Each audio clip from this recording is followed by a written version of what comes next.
Good morning, everyone. I thought that it was a mix-up in that the borough president was about to talk, so excuse me. I'm glad you all are here today, and I'm honored to be here for the 5th State of the Borough address. The big borough of Queens, to me, the greatest borough in this city right here.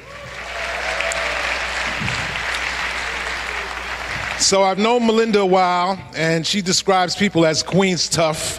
Throughout my career in the music industry, I've dealt with a lot of tough people, and pretty much the toughest person I know out of Queens is Melinda Katz. So, you know, I'm glad to be here in Queens with her. This is an honor. I'd never thought, growing up in Hollis, Queens, Queens Village area, 212th Street in Murdoch, to be specific, you know, that I'd be here doing this today for the residents of Queens, but I'm glad to be here. Melinda was born and raised right here in the borough of Queens. Her father, David, founded the Queens Symphony Orchestra. Her mother, Jean, founded the Queens Council of the Arts. And she's a product of our public schools, from PS 144 to Russell Sage to Hillcrest High School. And she even got her law degree right here in Queens from St. John's University. Where's St. John's at? I know you guys. Many of you know she's very intelligent. She could have done anything with her degree after she left here, but she stayed in Queens and worked tirelessly in government for us and for our communities. When she was still in her 20s, she was elected to the New York State Assembly, where she was a champion for women's rights in the city council. In the city council, she was also the chairperson of the Land Use Committee, helping spur investment and development in our city. In the years following the 9/11 attacks, she made sure that Queens was there to support what was going on in our city. The borough president has invested millions of dollars to build new parks and renovate Queens Library, which I work at right now, and strengthen our immigration communities and so much more. You know, Queens is a very diverse borough. But we have so much in common. So many people come through, you know, I work at the library, and so many people come through the library, and it's their first time working or trying to get involved in what's happening in the community. And, you know, we see them, and then we look at them years later, and they've done so much. And so this is what Queens, and this is what Melinda Katz is all about, working with everyone and making sure that everyone is here and welcome in the borough of Queens in New York City. Queens is more popular than ever now. Everybody wants to come to Queens. Tourists are coming from all over. People are discovering the hidden gems of the borough, like the Louis Armstrong House in Corona, Queens. Where's Corona at? I know Corona's here. Yeah. And the beaches of Rockaway. Thousands of, all right. I forget, Far Rockaway. It's like another place over there, but thank you, Far Rockaway. We love you. Thousands of immigrants come to Queens every year because they see investment, the investment that Melinda is putting in the borough, and they want to invest in their families here too. And like her parents before her, she's been a strong supporter of the arts, which I'm a part of, and I'm a graduate of this school right here. I got my associate's degree right here at LaGuardia Community College and went on to get a Bachelor in Fine Arts.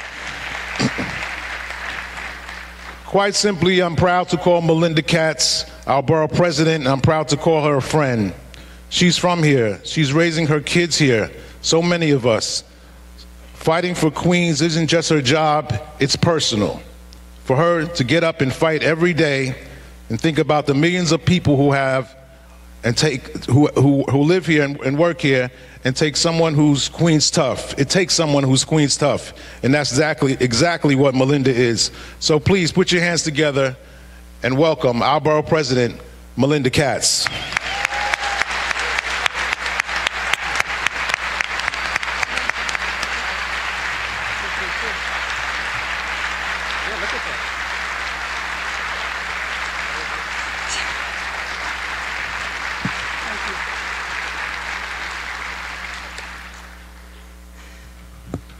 So I want to thank all of you for being here. I want to thank Ralph McDaniels for, number one, taking my speech, but for the generations of young people that he has inspired. Ralph McDaniels, Video Music Box.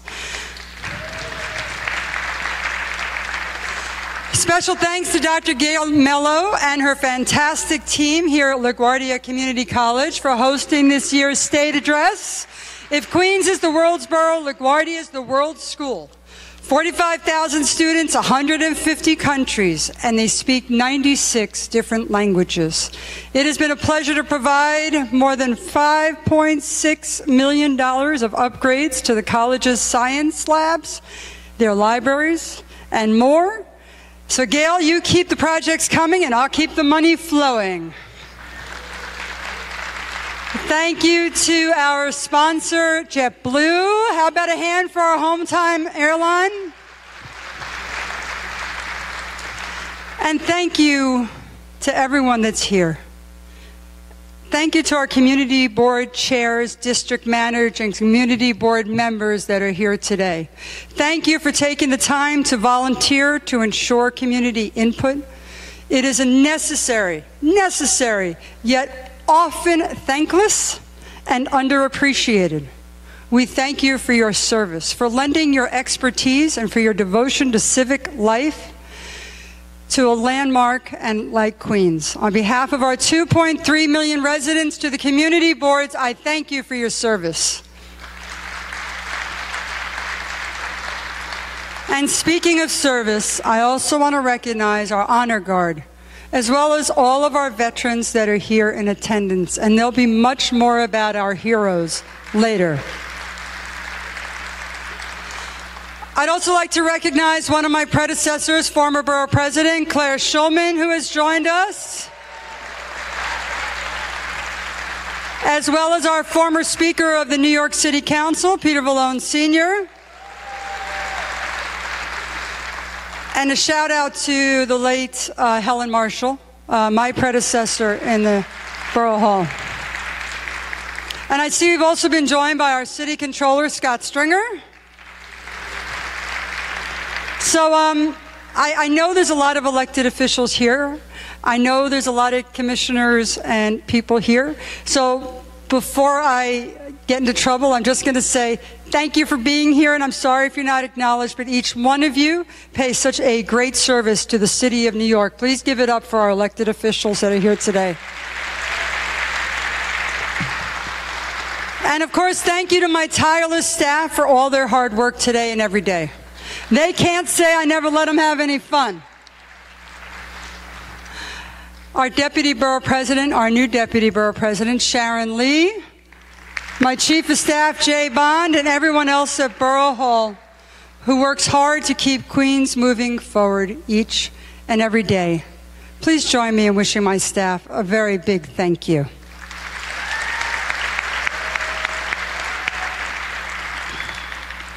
So, Queens, we are more than 190 countries. We are 200 languages. Since 2010, we've welcomed more than 145,000 new immigrants from across the world. But one thing unites everyone who is here. That is the desire for a better life for their families, however one defines that. To give our kids a better life than we ever dreamed of having for ourselves. But in recent years, hate has been on overdrive.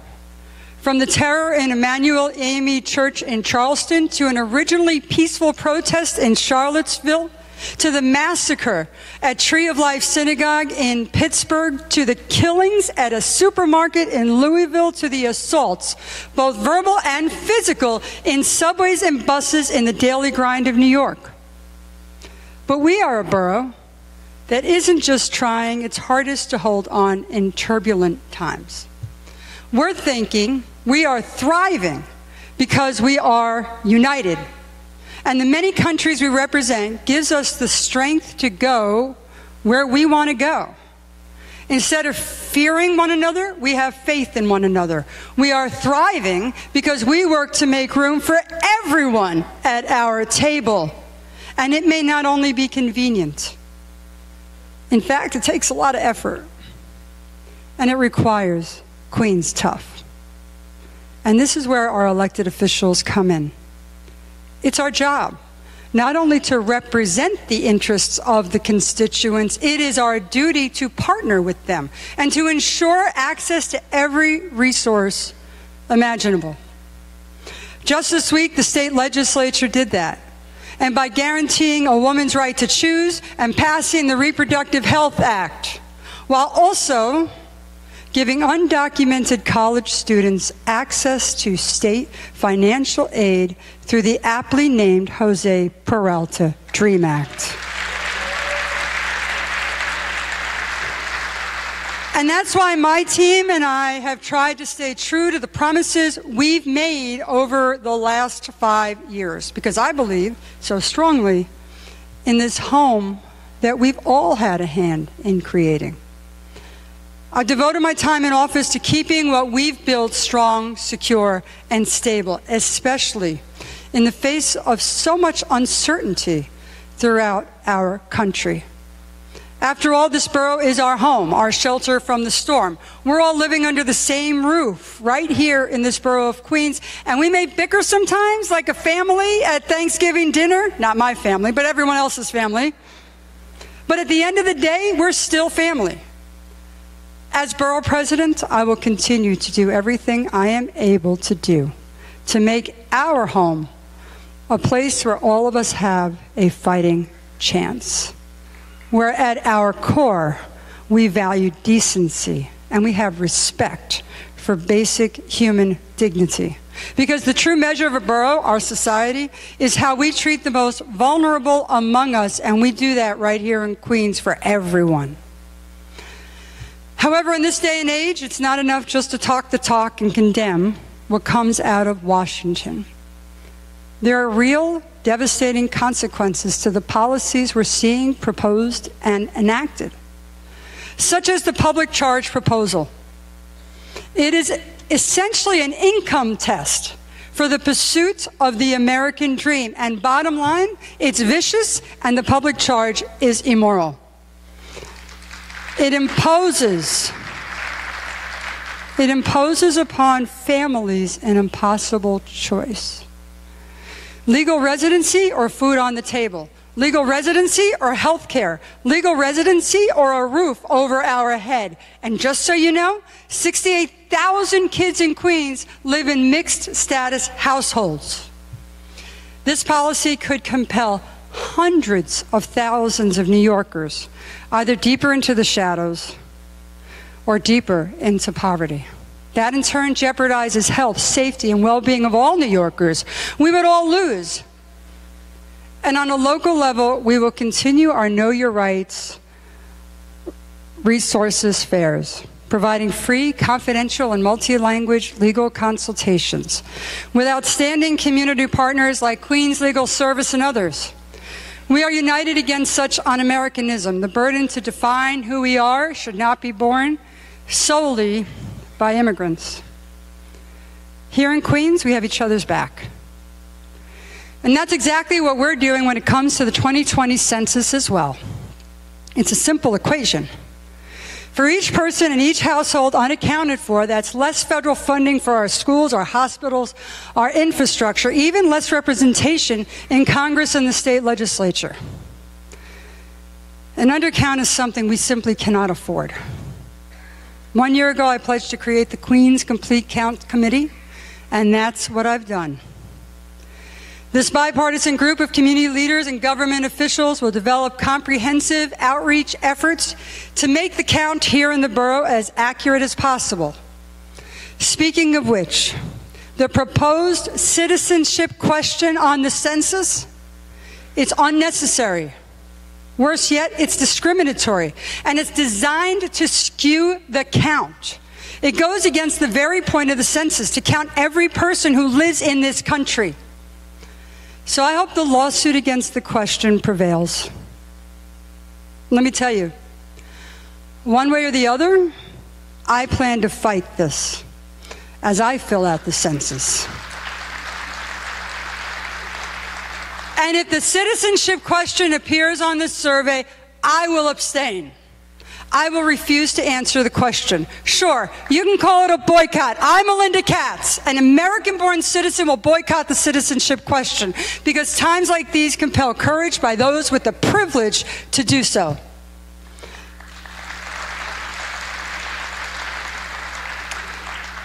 Because if we aren't counted, we don't count.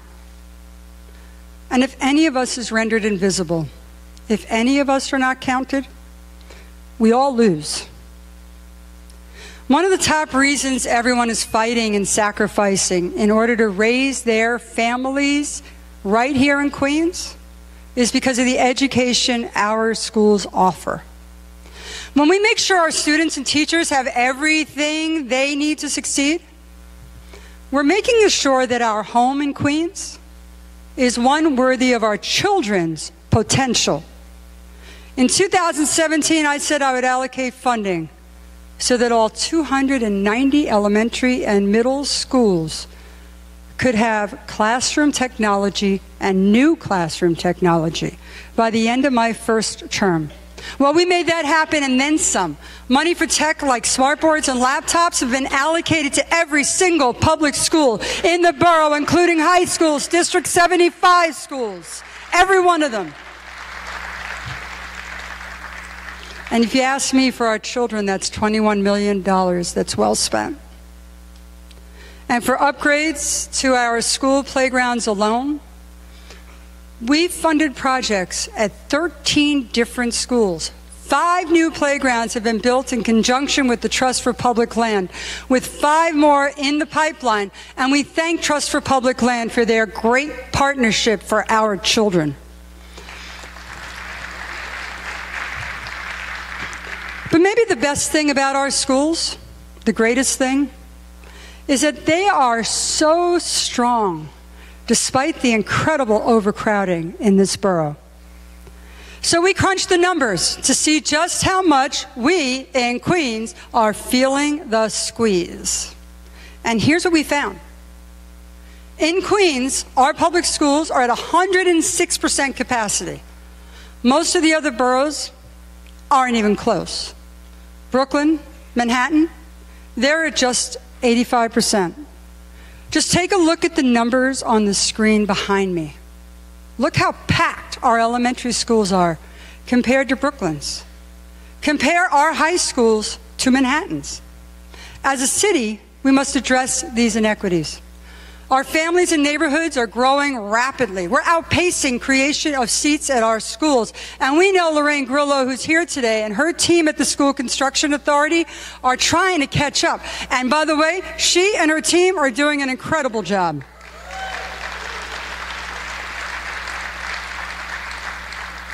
But while we rank first in overcrowding, they need the tools. We also rank last in funding. Hey, Ruben Diaz Jr., I know you're here. You got it pretty good in the Bronx, huh? Thank you for joining us here, Ruben Diaz Jr.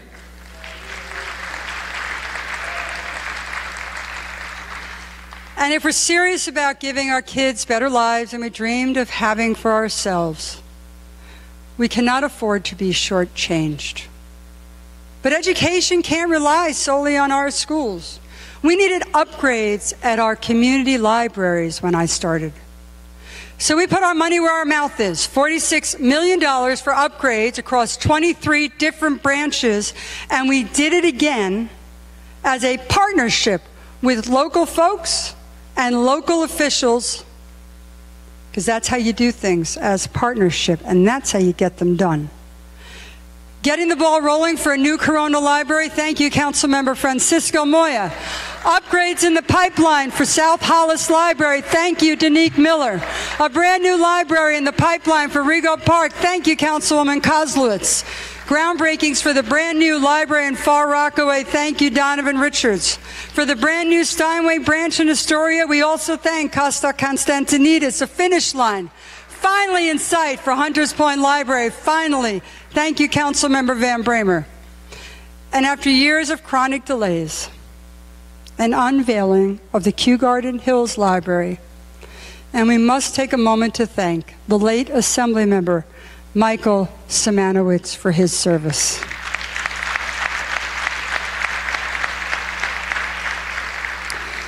When I first came into Borough Hall 5 years ago, the Queens Library was riddled with mismanagement.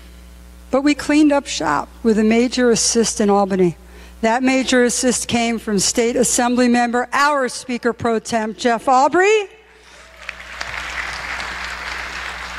And now our Deputy Majority Leader in the Senate, Michael Gianaris. I just like saying that, Deputy Majority Leader Michael Gianaris, right? Today, its reputation as a library, as a thriving world-class system, has been fully restored. And so is our faith. Let's give Dennis Walcott, who's led the library with integrity into a new age, a round of applause. And speaking of restored faith, have you all been keeping up with everything that's coming out of Albany? We mentioned a few, but let me tell you, I was up in Albany. I was an assembly member. It used to take years to pass things up there.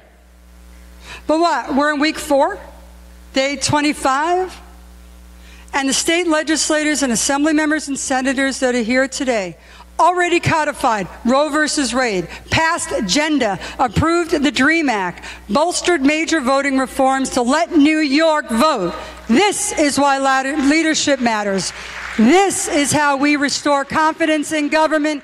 This is how we make government work for our families.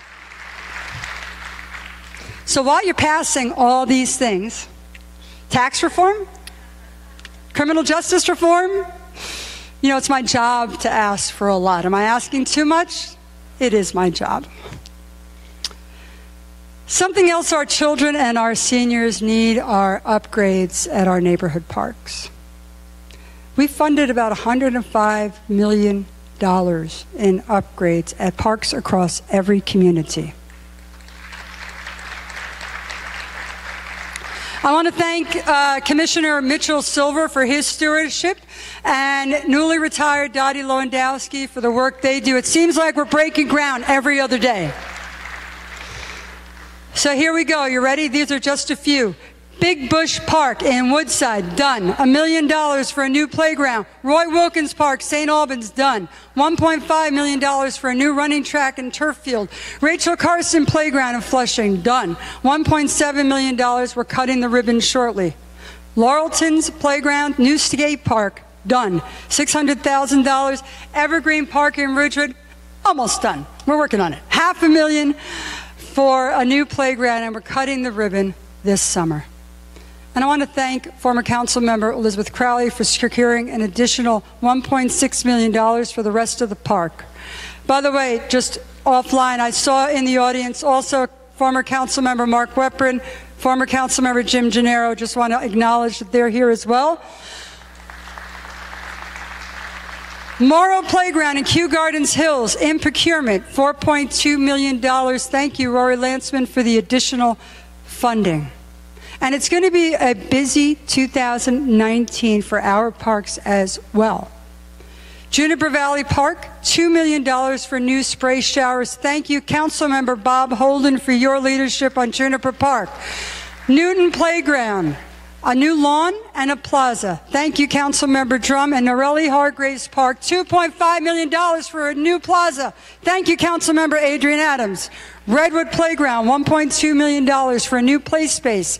Barry Grudenchik. It's hard fitting the council members in here, you know. I did my best.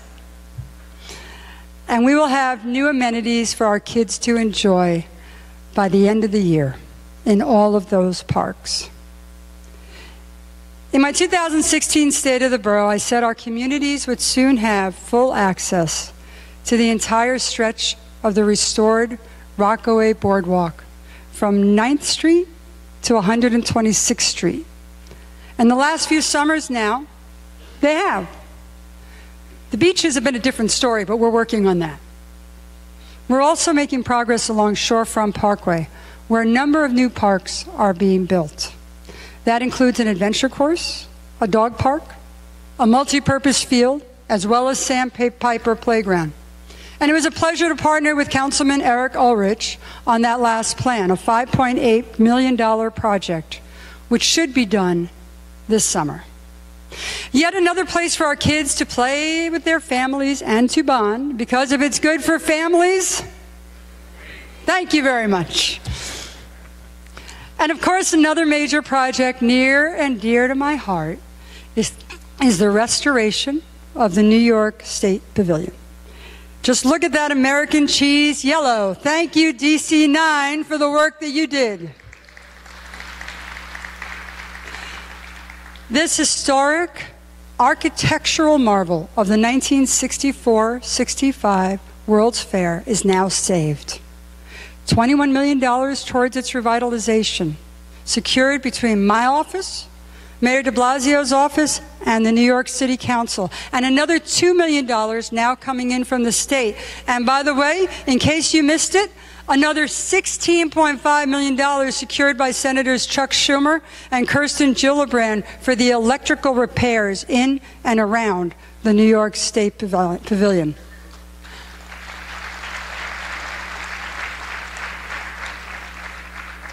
All this investment may be this year, God willing, and we can actually light it up.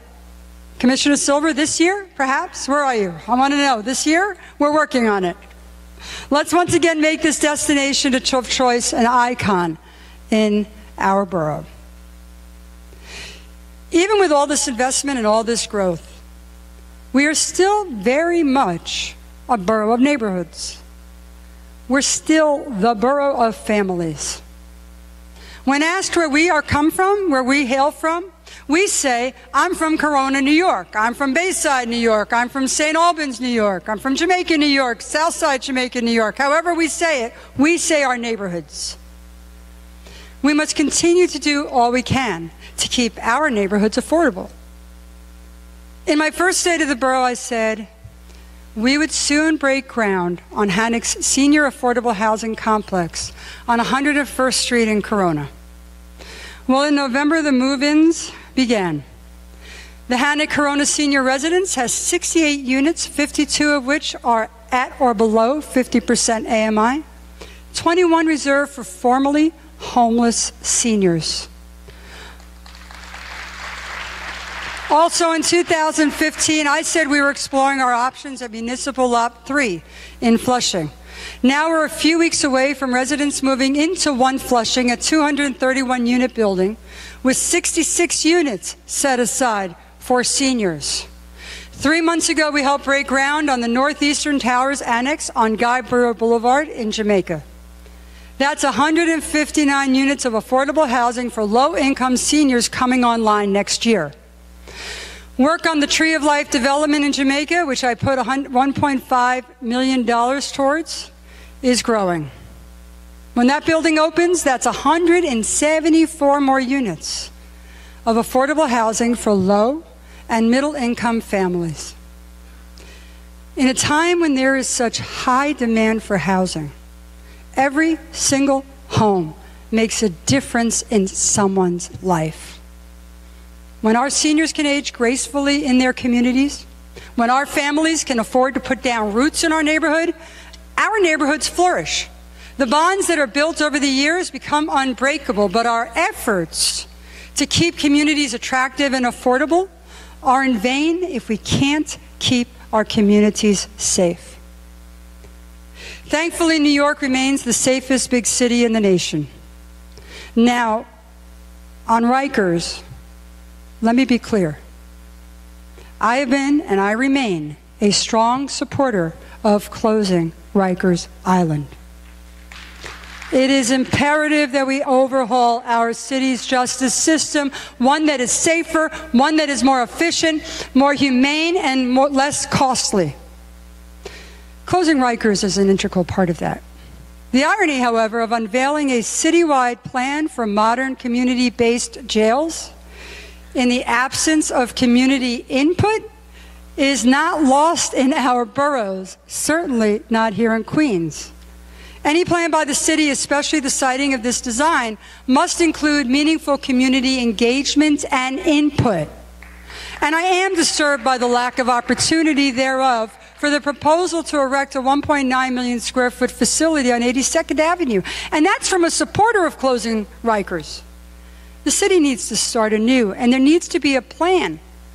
The current plan for closing Rikers is nearly a decade out. There's still time and opportunity to do it the right way. Careful planning and collaboration with the affected communities who are treated as partners in, not irrelevant to, the reform that's needed, while employing smart criminal justice strategies simultaneously to reduce the jail population. And Queens continued to see its crime rates fall. Since 2014, Queens North has seen a 14.1% drop in the 7 major index crimes. We welcome the new chief of Queens North, Chief Morales, here today. And in Queens South, that decline was a whopping 20.8%. And there is universal excitement about the creation of the 116th Precinct and Station House. It's about time. Because the existing 105th Precinct covers the largest land area of any police precinct in the city of New York. Nearly 13 square miles. That's half the size of the entire borough of Manhattan. But for the new 116th Precinct, full funding there, $70 million, thanks to Mayor de Blasio. 1 year ago, I was pleased to issue my recommendation as borough president in consultation with the affected communities, including Community Board 13, to approve the proposed zoning and site selection of the 116th Station House on North Conduit. This is a prime example of robust community engagement and input that has come to fruition. And we are that much closer to a victory decades in the making for Southeast Queens, for the 116th Precinct, especially for the families of Laurelton, Rosedale, Brookville, and Springfield Gardens, and we look forward to cutting that ribbon.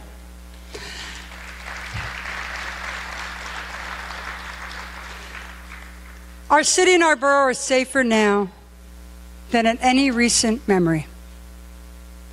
But far too many families are still being victimized by this gun violence epidemic. If we're going to be serious about keeping our streets safe, leaders from the federal government on down need to realize that gun violence is not just a criminal justice issue, it is a public health crisis. And Queens has taken the lead in fighting this disease. And I couldn't be prouder of the work we've done with Erica Ford at Life Camp, at Kay Bain at 696 Build, and other leaders from across the borough to do that every single day. These community leaders know that solving this crisis means reaching out to young people in our communities, guiding them down a different path. It means breaking that cycle of violence before it even starts. Our home is more stable when people are afforded a fair shot, also at a second chance. One of the ways we do this is by preventing the most minor of crimes from snowballing into an arrest, costly legal fees, and more. So in conjunction with District Attorney Richard Brown, the Legal Aid Society, give a shout out for the Legal Aid Society, they work so hard. We held a warrant forgiveness workshop for those who had been summoned for failing to appear over minor offenses like loitering. Over 400 people showed up, 360 had their warrants adjudicated. But what if you've served time? And then you've proven that you've turned your life around and you're making good.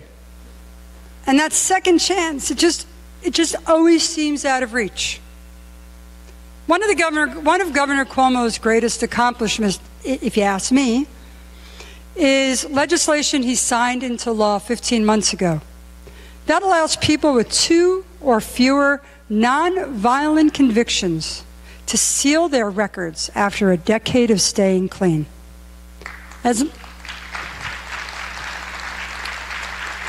As many as 600,000 people across the state are eligible under this law. Only 51 people from Queens had taken advantage of it as of December.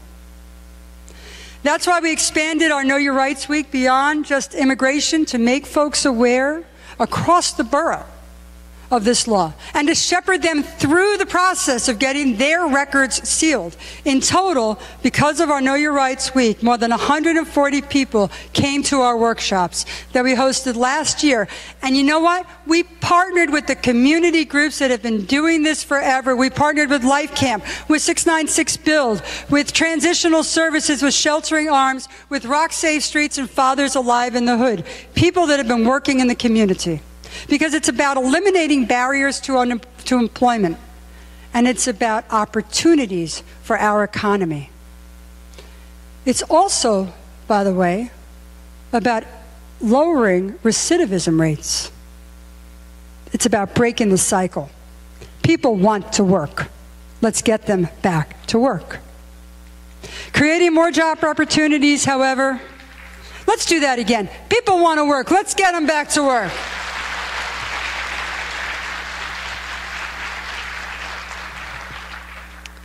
Creating more job opportunities however we can has been a priority of my administration since day one.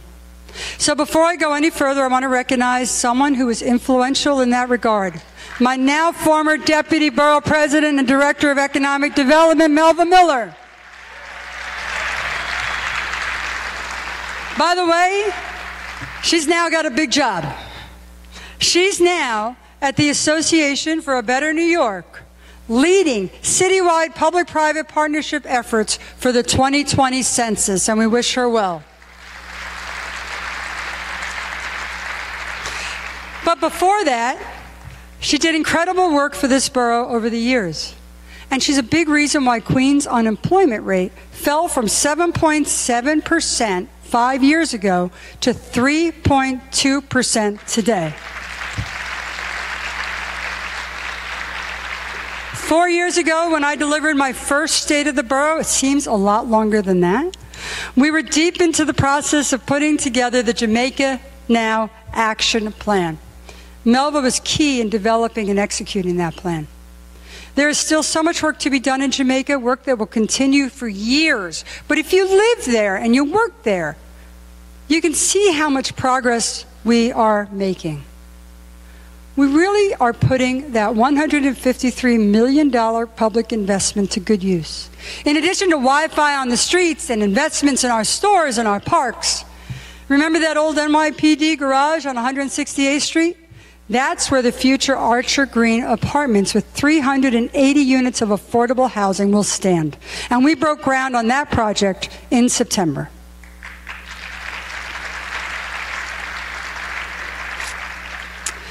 Government loves to put timelines and deadlines on everything.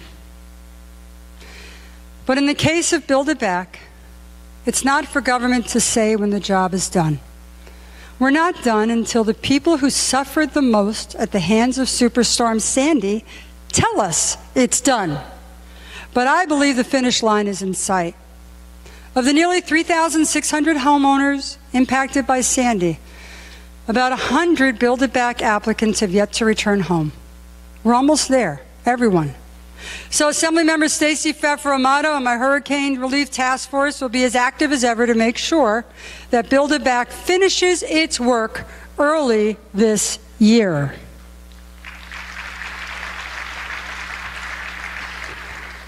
There's no question that Queens is the borough of growth. And in no other neighborhood has there been more growth, and it's been more obvious in recent years than in Long Island City. Since 2010, more than 9,000 residential units have come online. Now, we know that here in Long Island City, the area is rapidly rising into New York's next great tech hub, and that's by design. Because tech jobs, on average, pay more and are growing at a faster clip than jobs citywide. So in partnership with dozens of local stakeholders, including LaGuardia Community College and many others here today, and funded by the Department of State, we commissioned the Western Queens Tech Zone Strategic Plan years ago. We unveiled the tech plan last summer, a roadmap with 6 initiatives to facilitate not just job creation, but a more equitable job growth in the emerging global innovation hub. and the city's next leading tech ecosystem. And it will be backed up by a series of substantial investments towards workforce development, towards training, and towards equitable growth. And that is how you steer a borough into the competitive lane in a digital age. One of the other successes in Western Queens has been New York City's ferry. Since its launch in August 2017, more than 600 people borough-wide, you listening? More than 600 people borough-wide have jumped on board. I'm trying here, guys. I'm making sure you're awake. The Astoria route alone serves an average of about 28,000 rides a week. But maybe the best part about the route is that it's consistently been one of the best transportation that is on time. Its on-time rates, over 90%. If only the subway were that good. In the Rockaways, more than 25,000 people use that ferry route each week. We've even launched spring and summer express service in 2018, allowing people to go from 108th Street to Wall Street even faster. Next stop for the New York City ferries? How about Northeastern Queens? I know Council Members Koo and Paul Vallone are pushing hard for that, and we are behind you every day. But so much of the borough is in need for better transit options. Take Southeast Queens. The Long Island Railroad runs through the heart of those communities, so it's only fair that we help residents take advantage of what's just steps away from their homes. So after some negotiation, the MTA launched the Atlantic ticket this past June. For just $5, folks can get on the Long Island Railroad at 7 different Southeast Queens stations and ride to Atlantic Avenue in Brooklyn. This ongoing pilot program has been a success, sure. And Senator Comrie and all the elected officials from Southeast Queens deserve a lot of credit as well for making it a success. But if we truly want to provide service to Southeast Queens that it deserves, we need the MTA to expand that scope of the pilot program to include discounted rides not only to Brooklyn, but also to Manhattan.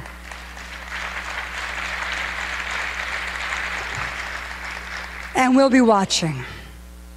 Now, we can't talk about transportation in Queens without talking about our airports. And we are joined today by Rick Cotton, head of the Port Authority, and I thank him for the work that they have done.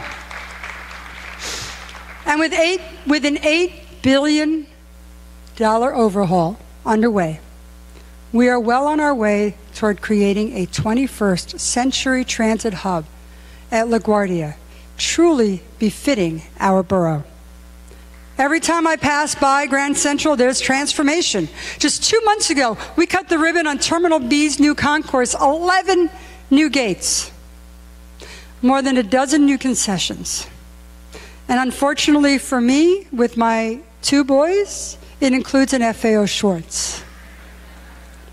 I can never take them to LaGuardia again. And while we're at it, let's give Kennedy an upgrade too.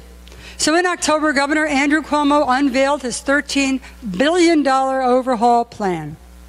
To the rest of the world, JFK is the gateway to the greatest borough, the greatest city, and the greatest country on earth.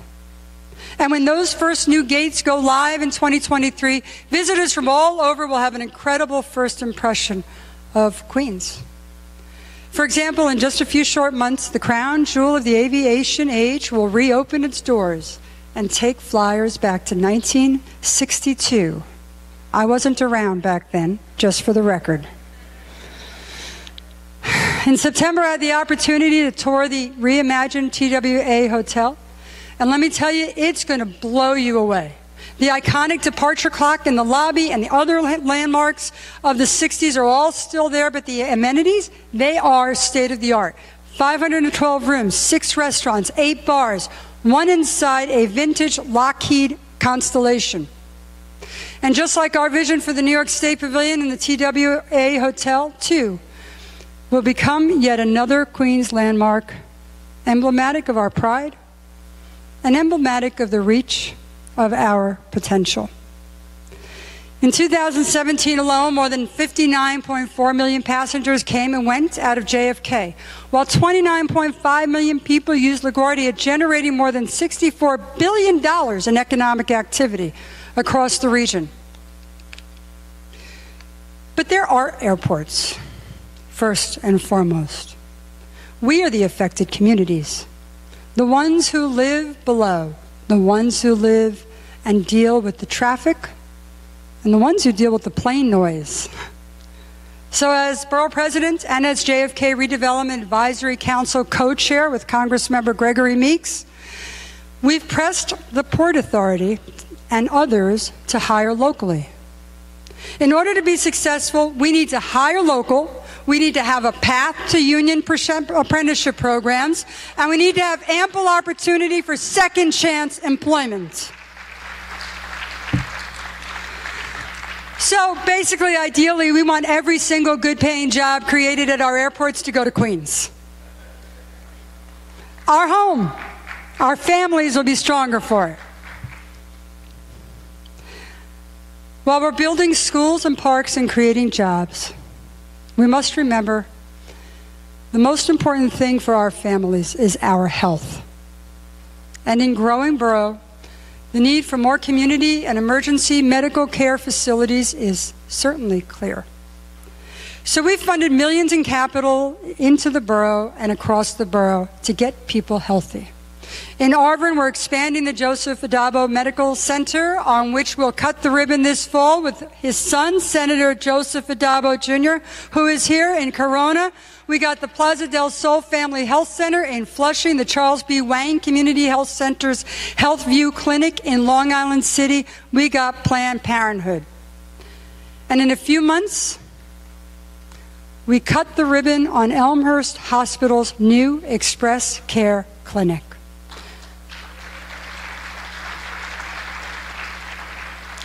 With the public emergency room in Elmhurst at maximum capacity, we can help cut down wait times in the ER by taking care of patients with non-life-threatening issues right there in the clinic, because that's how we take care of growing families in the borough of Queens.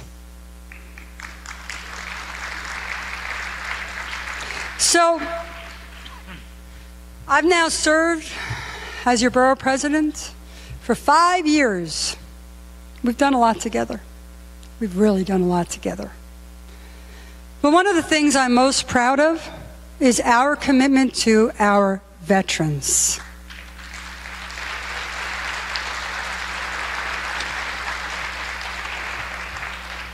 Between the Department of Veteran Affairs at Borough Hall, the Disabled American Veterans Chapter 92, and the Summons event for vets that my office hosted in November, 758 vets were served at Borough Hall in 2018 alone.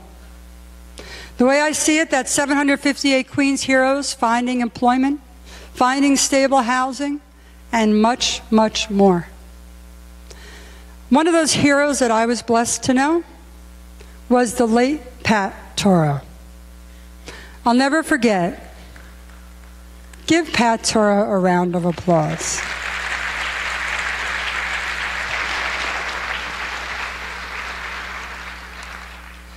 I will never forget the first time he walked into my office.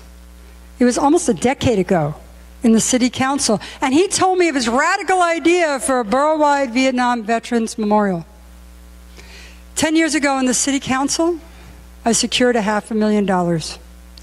And I made a promise to you, the veterans, that I would get it done. As borough president, I secured the remaining $2.3 million to fund that project in full.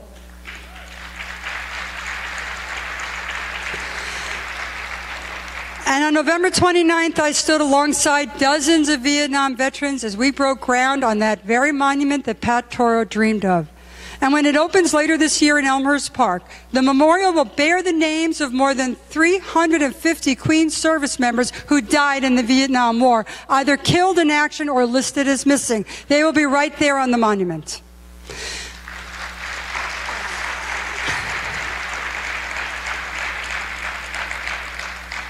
Another installed plaque will also recognize Pat Toro and fellow Vietnam War veterans from Queens who died, who are still suffering here at home due to the effects of the war, such as exposure to Agent Orange. I remember it like it was yesterday. I remember when you came back. I remember witnessing the betrayal and the despair that you and your brothers felt when you came home. And it felt like you came home to an ungrateful nation. That's why this memorial is so important to me and so important to our children, because I remember those days. So at this time, I would like to ask all our Vietnam veterans that are here today, if you are able, please stand up so we may rise, so that we may see you and we may thank you.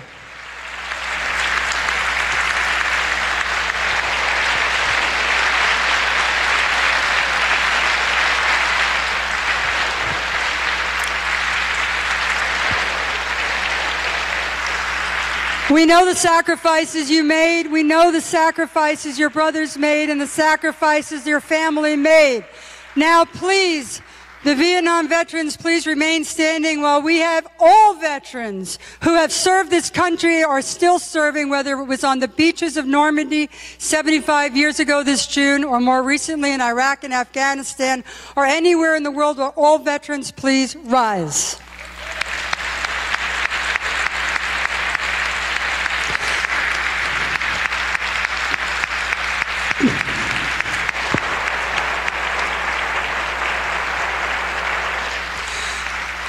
To all our vets, we salute you. We thank you for the privilege. I thank you for the privilege of being able to put my babies to sleep every single night safe in their bed. To those who served in Vietnam, it is my wish and my hope that you take some comfort in this permanent memorial. It wasn't easy, but it was an honor to fight for you, to fight beside you, and to make this promise a reality. On behalf of 2.3 million people, we say welcome home.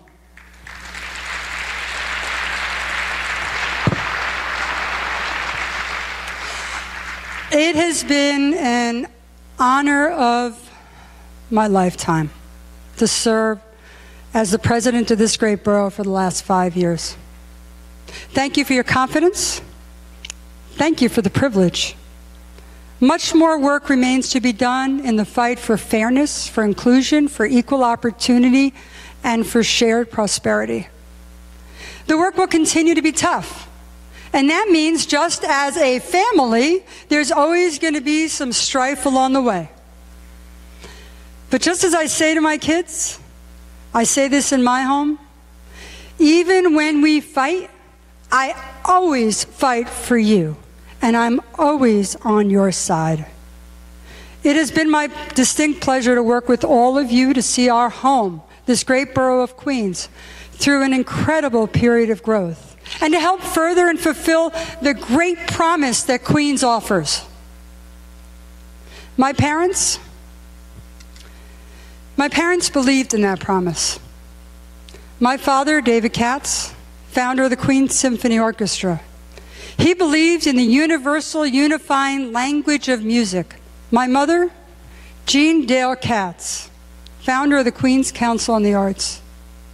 She believed that with all our different perspectives, we are that much stronger because of it, and we have that much more in common than we ever do apart. And we have a choice. She believed we have a choice in the paths we take. And the paths we choose are not always self-evident. The paths we choose, sometimes we got to figure them out. This June will mark 50 years since my mother was killed by a drunk driver. By someone who chose a path. He chose a path. He chose to take a drink, he chose to get into a car, and he ultimately took my mother's life. 1 second earlier, 1 second later, our home, our family, our lives would have been so much different. Choices, they matter. And the changes and the choices change the path of our world. Each generation gets tested in ways that ultimately define us.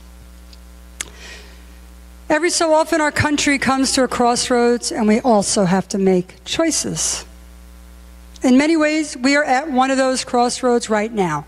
And I'm not going to sugarcoat it, right? Yeah, because that's what I do, right? I sugarcoat things. I'm not going to sugarcoat it. You know it. We're living in a time where there are people who are so emboldened and who are vicious. People who deliberately divide us, who hold children hostage, and who use workers and their families as bargaining chips. People who would rather destroy who we are as a nation, at least paralyze it, than to make room at our table. But when my 7-year-old and my 10-year-old asked me in 20 years how we responded, I'm going to tell them we didn't just talk the talk about standing up for one another. We didn't just stand when it was convenient. I'm going to tell them we chose to step up when it mattered, when it counted, and when it got tough. And we did it all together. Thank you, everybody. Please join us at our reception. Thank you very much.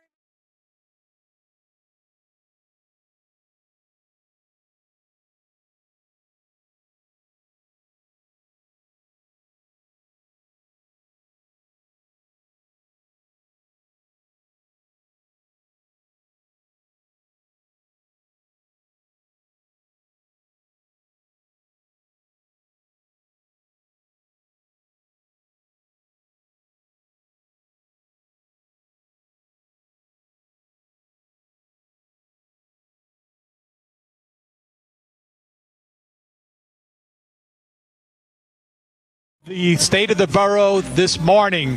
Please join Borough President Melinda Katz in the atrium for photos and a brief reception, sponsored by JetBlue, New York City's hometown airline. And thank you for fulfilling the promise of Queens.